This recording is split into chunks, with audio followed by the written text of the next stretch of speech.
Now at 10, community members in Neosho gather to search for a missing girl. Plus, Kansas Governor Laura Kelly discusses the impact of axing the state's food tax and how a social worker and a nurse made a dream vacation come true for a woman in hospice care and her son. The 4 states' most watched news starts now. Authorities arrest a suspect in Monday's Joplin bank robbery after he called police to tell them he didn't do it. This is KOAM News at 10. A surveillance image shows a man who robbed the Great Southern Bank on South Range Line Monday morning. Police say the robber told the teller he had a gun and then left with an undisclosed amount of cash. Police say after they released that image, they received a call from a man identifying himself as Vincent Gepson. The caller said he resembled the robber but said it was not him. Authorities compared photos of the robber and Gepson, including a hand tattoo, and they determined they're the same person. They also say Gepson has a neck tattoo on the spot where the robber wore a bandage. Investigators said they have evidence Gepson acquired a surgical mask shortly before the robbery, paid an outstanding bill with cash in Joplin shortly after the robbery, and walks with a limp like the robber. Gepson is now in jail. He's charged with robbery.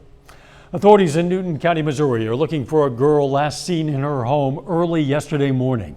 Detectives say 12-year-old Italy Renee Savage has health issues and the heat could worsen those issues. They believed Italy might have left her home of her own will. Officials are asking Neosho residents living east of Oak Ridge Drive to check their outbuildings, as the last time she ran away, she was found in one. Law enforcement tonight led a search party around that area. Doug Heddy joins us now with a first look at the weather. Well, and obviously it was very hot, very humid for us today. In fact, we tied a record high.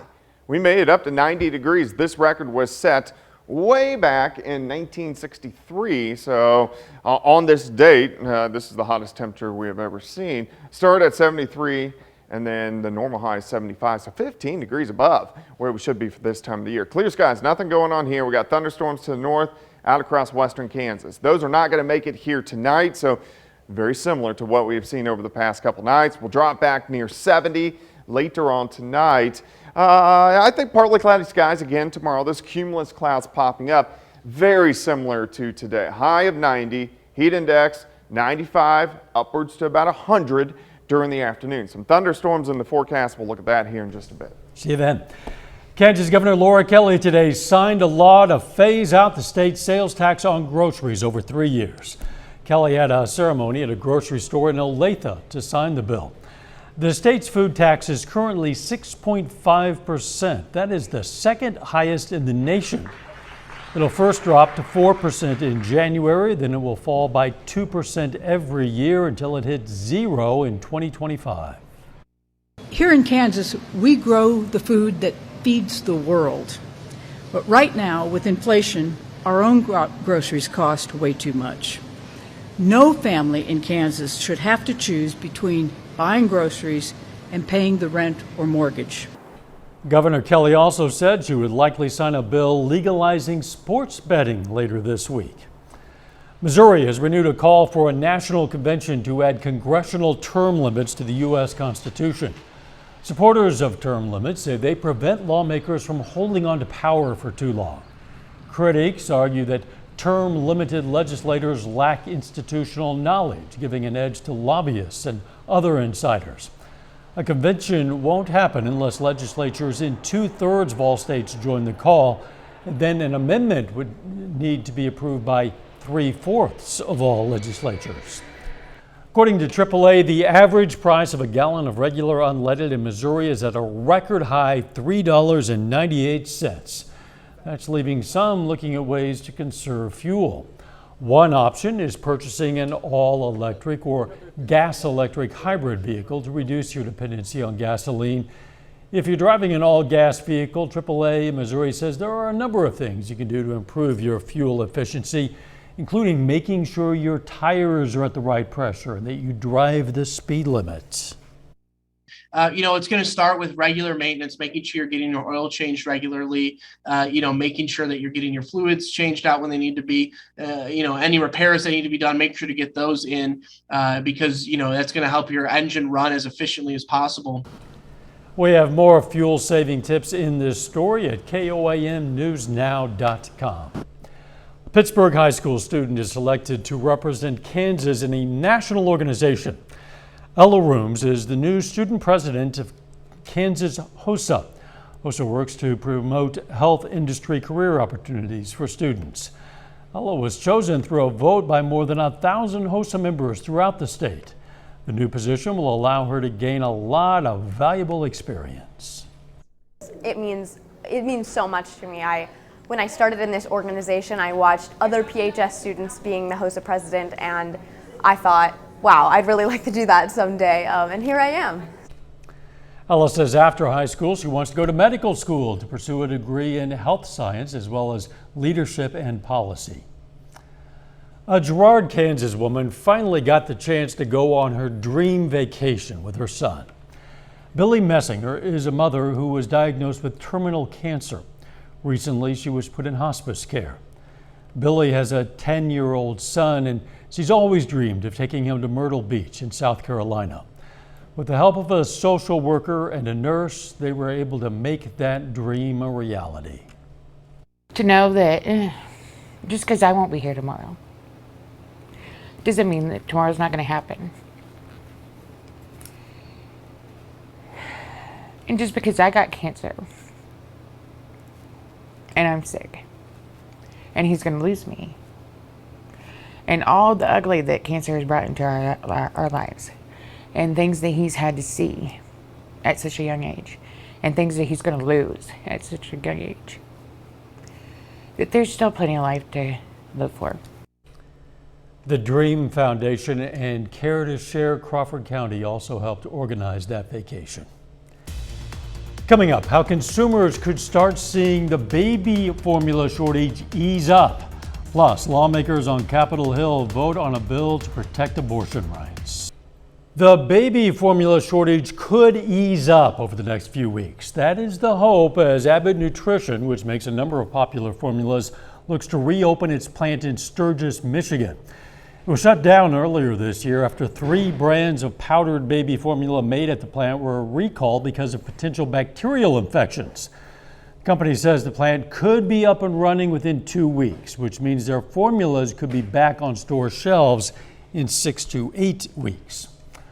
Moderate Democrat Joe Manchin joined Senate Republicans in blocking the advancement of the Women's Health Protection Act, a bill that would make the landmark Roe v. Wade decision federal law.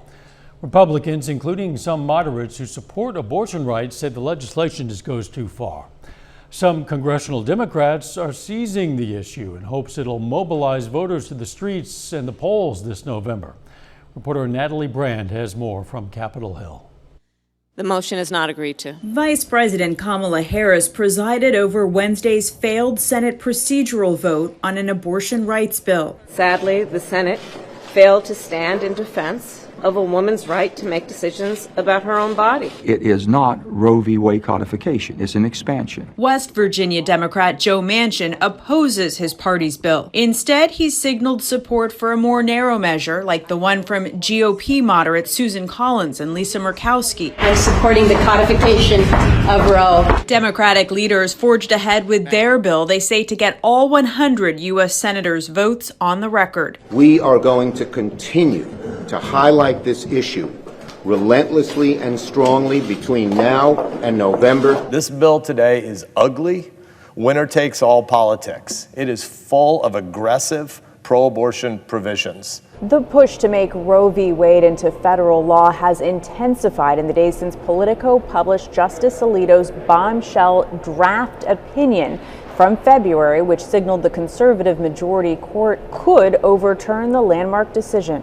New CBS News polling shows the fate of Roe v. Wade has yet to motivate most voters heading into this year's midterm elections. We're a party who defends life. Today is the start of the galvanization of all women in this country The debate over abortion rights has sparked demonstrations nationwide, leading up to a day of rallies planned for this Saturday. Natalie Brand, CBS News, Capitol Hill. After today's vote, President Biden released a statement calling for the election of more pro-choice lawmakers, and he pledged that his administration, quote, will not stop fighting to protect access to women's reproductive care, end quote.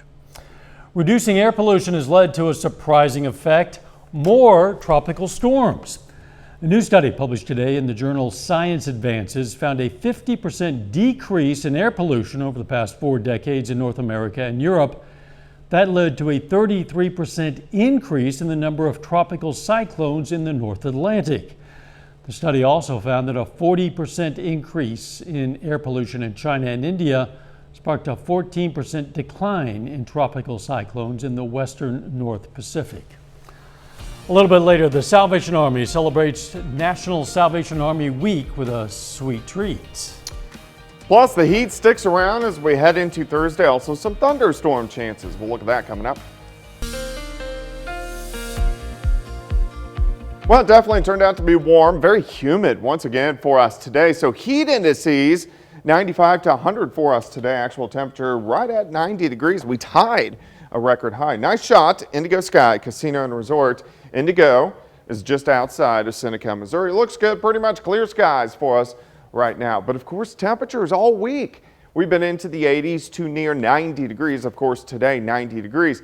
This is abnormal for this time of the year. I know everybody thinks we jump from spring to summer. We're going to cool back down, but majority of the time for this time of the year, we usually sit 70s to lower 80s. So we will get back to that. It's just going to take a couple days. It's still warm. It's still muggy. We're sitting into the upper 70s right now. I think we'll only drop back right around 70 later on tonight. Here's 7th and Rangeline. Looks good. Pretty much clear sky, 77. South winds are light. Humidity is at 76%. There's nothing going on outside here. If you track north, thunderstorms central parts of Minnesota. We had a few out across western Kansas. Those have died. The end result, we're not going to get anything for us tonight. We're going to stay nice and quiet, but you can see the system out across Nevada and to parts of Utah. That system will start to head toward us by the time we head into late tomorrow night, Friday, and Friday night. All right, let's go through time. We're going to stop tomorrow morning near 70. Let's go through the day. Quick warm up once again, partly sunny skies. Tomorrow is going to be just like what you had today. Hot, humid, highs right around 90, heat indices 95 to 100. 68 to start, 85 by noon, high temp right around 90, south winds at 5 to 10. All right, tomorrow night, thunderstorms build out to the west after midnight, really after about 2 or 3 o'clock in the morning. Some of these scattered storms will get into southeastern Kansas, northeastern parts of Oklahoma. They could be a little bit on the strong side on Friday morning, but as they push deeper into the region, they're really just going to fall apart. So this is kind of midday Friday. We all may get a few random little showers, not a big deal. As we get into Friday evening, we're going to get some pop-up scattered thunderstorms. The ones that pop up could become strong to severe. Now, later on in the evening, especially after 9 or 10 o'clock, I think we have a better shot for a bigger batch of showers and thunderstorms to rotate through the region. And again, some of those could be strong to severe. So we do have that severe threat by the time we head into, especially Friday evening and also Friday night. These will push through and they'll be out of here just in time for Saturday morning. All right, severe threat, we're going to keep it low. We're going to keep the main threat, hail and wind. I'm going to have the tornado threat low. We'll look at this tomorrow. We'll reevaluate and see if we need to up any of these threats across the region. All right, 90 tomorrow, 85 Friday. Saturday looks good. I'm going to dry it out. Sunday into Monday into Tuesday, scattered thunderstorms once again, and we will have a little bit of a severe threat with those. So yellow days are low severe threats. Orange days are higher. So we'll put a severe threat on Friday, Sunday, next Tuesday. And then again, unfortunately, like every year, it seems like ramping up right around the 20th, 21st, 22nd, 23rd, 24th, which seems to just be the normal trend for us around these parts. Mm-hmm. Yeah, of course, 22nd, very significant for absolutely. Syria. Thanks, Doug. When severe weather strikes, you're going to want to stay informed, and you can do that by scanning this QR code. It'll take you to the KOAM News Now YouTube page, where our weather team is going to live stream during severe weather events to give you updated information. And while you're there, be sure to subscribe and ring the bell for notifications. With the summer-like weather, what's a better way to cool down than getting in some nice cool water? King Jack Park in Webb City opened its splash pad for everyone today. It's for people of all ages, and the best part, it's free. The splash pad offers fountains that shoot water at different levels and a bucket that fills up and tips over, offering a big splash. Pittsburgh Salvation Army is celebrating National Salvation Army Week with donuts. Visitors were invited to have donuts with majors and also meet the newest majors, Eric and Patricia Johnson. National Salvation Army Week was declared to remind and inform the public of the services the Salvation Army provides. We really like being here in Pittsburgh. We're trying to figure out where the Salvation Army can work a little bit harder at meeting needs, or maybe there's something that's not being met that we can do, and we're still trying to figure that out. The Johnsons became majors on June 28th last year and have served with the Salvation Army for decades. Still ahead, it's championship night at the Class 1 District 6 softball tournament in Liberal, and a pair of Pittsburgh student athletes signed to continue their careers at Southeast Kansas colleges. Jacob Leonard has that and more up next. Tonight is championship night at the Class 1 District 6 softball tournament in Liberal. Now, the hometown Bulldogs have a shot to win a district title on their own field this evening, facing the top-seeded Jasper Eagles. Now, the winner of this one moves on to the Class 1 state quarterfinals next week. Now, Mercedes Scott grounds one up the middle here. 2 runners score on that. Eagles strike first. It's 2-0. Now, second inning, Olivia Dumb knocks it through. That is an RBI double. Then next batter, Shiloh Storm doubles. Just like that, it is 4-0 Jasper. Now she's back up in the third, slips it through. Dumb scores from second. And Jasper pretty much in control all the way through. This time it's Abigail Dumb. That pushes the lead to 8. Jasper ends this one early. They beat Liberal 15-3 to take home the district championship. It's so exciting. I have played softball all 4 years and we've almost made it, and we finally did it. And I'm just so proud of these girls. We've worked so hard and we deserve this so much. We wanted to fight for it and we wanted to rally. It's been keeping me motivated, knowing that next year I won't be able to do it again. And so they've been such a family to me, and we just keep each other motivated. The Girard Trojans finished the softball regular season last night with a 7-0 shutout win over Colgan. Now, the Trojans won 4 of the last 5 games to finish the schedule. They've gotten some big-time production from junior outfielder Emmeline Sinnecott. Sinnecott homered in each of the Trojans' last 4 games, and she's hit 7 homers in the last 9 games. Now, on the season, she's batting .438 with 10 home runs. She leads the team with 29 RBIs. Now, we caught up with her today to talk about getting hot at the end of the season. I just feel like I'm seeing the ball pretty good. We practice hitting every single day, had it set up hitting stations every single day, so we've just been hitting the ball really good right now. She's a key. She bats in the 3-hole because she not only hits for power, but she has a good batting average. I think probably the second best on the team. So, and we follow her up with her with Leah right behind her, who has also got power. So if they try to get too cautious with Emmeline, then we have Leah that hopefully will come in and take up the slack if they try to get around Emmeline. A pair of Pittsburgh high school student athletes signed today to continue their careers in college. Now, they're signing for different sports, but they both are staying in Southeast Kansas. Kaylee Ratzlaff signs this afternoon to play college softball. She's heading to Chanute to play for Neosho. And Matt Smith signs today to wrestle at Labette Community College. He's a 3-time state qualifier and finished 6th at state in February, becoming the Purple Dragons' first state medalist since 2018. Goal for my first year would be to start for sure, but then once I get that goal done, then I'll to place at nationals and further go to a 4-year college for wrestling. It truly means a lot because I've been playing softball since I was 4, and I was going to be really sad if it just ended this year. And I'm so glad that I got reached out to and I made the connections and that I got another chance. Former Pittsburgh State linebacker Darian Taylor has earned his shot at playing professional football. 3.5 years after his college career ended, Taylor has signed a deal to play in the Canadian Football League. The former Gorilla has signed with the two-time defending Grey Cup champion Winnipeg Blue Bombers. Taylor was a captain for Pittsburgh State and a two-time All-MIAA selection before he finished his career at PSU in 2018. Now you can check out our full story with Taylor on the sports page at KOAMnewsnow.com. And that's it for sports. We're back with more news after this. Take time now to honor a local veteran. Charles Curl Sr. served in the U.S. Army from 1942 to 1946. His hometown, Veneta, Oklahoma, and we salute Private First Class Charles Curl Sr., a four-state hero.